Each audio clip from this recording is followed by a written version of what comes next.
భారత విదేశాంగ కార్యదర్శి విక్రమ్ మిశ్రీ ఆఫ్ఘనిస్తాన్లోని తాలిబాన్ తాత్కాలిక విదేశాంగ మంత్రి ఆమిర్ ఖాన్ ముత్తాకీతో దుబాయ్లో భేటీ అయ్యారు. ఈ సందర్భంగా ద్వైపాక్షిక సంబంధాలపై వారు చర్చించారు. పాకిస్తాన్ ప్రేరిత ఉగ్రవాద ముఠాల వల్ల ఎదురవుతున్న భద్రతా సమస్యలపై భారత్ ఆందోళన వ్యక్తం చేసింది. దీనిపై ఆఫ్ఘన్ సానుకూలంగా స్పందించింది. తమ భూభాగాన్ని ఎట్టి పరిస్థితుల్లోనూ భారత్ వ్యతిరేక కార్యకలాపాలకు ఉపయోగించడానికి అనుమతించమని స్పష్టం చేసింది. అయితే భారత్ ఆఫ్ఘనిస్తాన్తో ఈ ఉన్నత స్థాయి చర్చలు జరపడానికి 5 కీలక కారణాలు ఉన్నాయి. మొదటిది, ఇరాన్తో ఆఫ్ఘన్ బంధం బలహీనపడటం.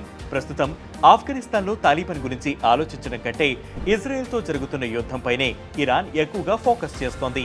దీన్ని భారత్ అనుకూలంగా మార్చుకోవచ్చు. ఇక రెండవది, ఇప్పటివరకు తాలిబాన్లను పెంచి పోషించిన పాకిస్తాన్ ఇప్పుడు వారికి వ్యతిరేకంగా అడుగులు వేస్తోంది. 2024 డిసెంబర్ 24న ఆఫ్ఘనిస్తాన్లోని పాక్టికా ప్రావిన్స్ లో పాకిస్తాన్ వైమానిక దాడుల ఫలితంగా 51 మంది మరణించారని కాబుల్ పేర్కొంది. పాకిస్తాన్ దాడులను ఖండించిన భారత్ తాలిబాన్లకు సంఘీభావం తెలిపింది. ఇక మూడవది, ఆఫ్ఘనిస్తాన్ లో వంతెనలు నిర్మించడంతో పాటు అక్కడి సహజ వనరులపై చైనా దృష్టి పెడుతోంది. 2023లో కాబుల్ కు తమ రాయబారిని పంపడమే కాకుండా 2024 ప్రారంభంలో తాలిబాన్ ప్రతినిధిని చైనా యాక్సెప్ట్ చేసింది. ఫ్రీజ్ చేసిన ఆఫ్ఘన్ సెంట్రల్ బ్యాంక్ విదేశీ ఆస్తులపై విడుదల చేయాలని చైనా పిలుపునిచ్చింది. కాబుల్లో పెద్ద ఎత్తున ఇళ్లు, పార్కులను నిర్మించడానికి చైనా రెడీ అవుతోంది. ఇక నాలుగవది, గత 3 సంవత్సరాలుగా ఉక్రెయిన్ తో యుద్ధం చేస్తున్న రష్యా తాలిబాన్లతో సంబంధాలను బలపరుచుకోవడానికి ప్రయత్నిస్తోంది. ఉగ్రవాదంపై పోరాటంలో ఆఫ్ఘనిస్తాన్ ఇప్పుడు తమ మిత్ర దేశమని 2024లో వ్లాదిమిర్ పుతిన్ అన్నారు.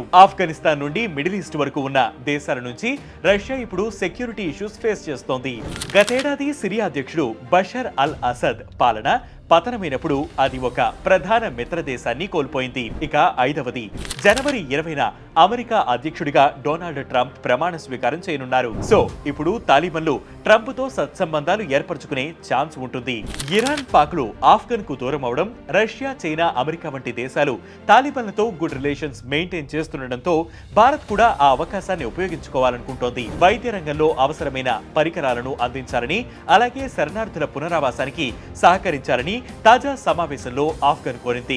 ఇండియాతో మరింత వ్యాపార, రాజకీయ, దౌత్య సంబంధాలను పెంచుకోవాలని, ఆఫ్ఘన్ వ్యాపారులకు, విద్యార్థులకు, పేషెంట్లకు ప్రయోజనం కలిగేలా వీసా సౌకర్యాలు పెంచాలని కూడా భారత్ కోరింది. 2021లో కాబుల్ ని తాలిబాన్ హస్తగతం చేసుకున్నప్పటి నుంచి అగ్రదేశాల మాదిరిగానే భారత్ కూడా దాన్ని అధికారికంగా గుర్తించలేదు. కానీ ఆ దేశం సార్వభౌమత్వాన్ని కాపాడటం, మానవతా సాయాన్ని అందించడంలో వెనకడుగు వేయలేదు. ఆఫ్ఘనిస్తాన్ లో ఉన్న సల్మా డ్యాం, జరంజ్ డెల్లారం హైవే లాంటి ప్రాజెక్టులలో భారత్ పాత్ర ఉంది. ఇక్కడ ఎన్నో స్కూళ్లు, ఆసుపత్రులు, రోడ్లు, పవర్ ప్రాజెక్టులను భారత్ నిర్మించింది. 50,000 మెట్రిక్ టన్నుల గోధుమలు, 300 టన్నుల మెడిసిన్స్, 27 టన్నుల భూకంప పునరావాస సాయం, 40,000 లీటర్ల pesticides, 100 million polio dose, 1.5 million డోసుల కోవిడ్ వ్యాక్సిన్, 11,000 యూనిట్ల డ్రగ్ డి అడిక్షన్ మందులు, 500 యూనిట్ల వింటర్ క్లోతింగ్, 1.2 టన్నుల స్టేషనరీ కిట్లు పంపించి మానవతా సాయం కూడా చేసింది. మరోవైపు తాలిబాన్ కూడా తన విదేశాంగ విధానంలో ఇండియా, పాక్లలో ఏ ఒక్కదాన్ని నిరాశపరచకుండా తటస్థ విధానాన్ని అనుసరిస్తూ వచ్చింది. ఇటీవల కాలంలో పరిస్థితుల్లో మార్పు వచ్చి ఇండియా వైపు మొగ్గు చూపడం ఎక్కువైంది.